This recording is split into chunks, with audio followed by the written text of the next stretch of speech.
Of the empath as the perpetual healer, the one who forgives endlessly, who absorbs the chaos around them and turns it into peace. But that's not the whole story. The empath is often thought of as this endlessly forgiving, endlessly patient figure who takes the suffering of the world and transforms it into something softer, something tolerable. People imagine the empath as a saint of sorts, someone who cannot break, who cannot harden, who cannot lash out because their nature is bound to compassion. But that's a half-truth, and half-truths are dangerous because they conceal what happens when the picture shifts, when the empath is confronted with relentless betrayal, manipulation, and cruelty. Compassion itself is not infinite. It can be exhausted. It can be bent until it warps. And when that happens, it doesn't disappear, it transforms. The very same quality that once soothed and healed becomes sharp, deliberate, almost surgical in its ability to cut through illusions. Think about what compassion really is. It is the capacity to perceive suffering and respond with care. But the empath's perception doesn't shut off just because they're hurt.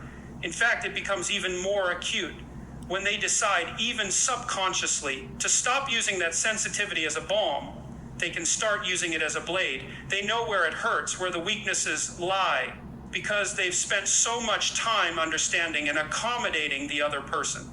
And when that care collapses under the weight of betrayal, what's left is a weaponized form of sensitivity.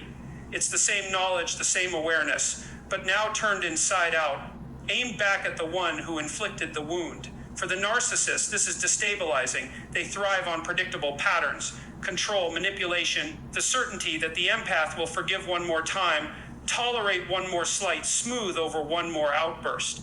But when the empath's compassion shifts into something unrecognizable, the narcissist is left facing a person they don't understand anymore. They can no longer predict the responses.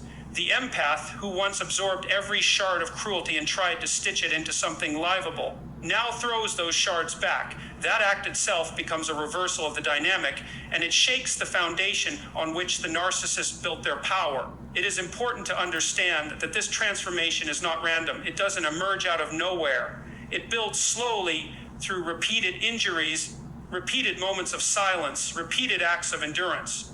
The empath carries more than most people could bear, but carrying does not mean forgetting. Every insult, every dismissal, every deliberate act of harm is stored.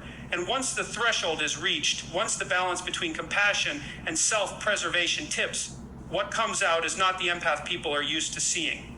What emerges is something raw, unfiltered, and unexpectedly forceful. That force is not separate from compassion. It is compassion that has collapsed under pressure, reshaped into something harder, colder, and more dangerous to the narcissist. This is why people misinterpret the empath's darker moments. They think, how could someone so kind behave so harshly?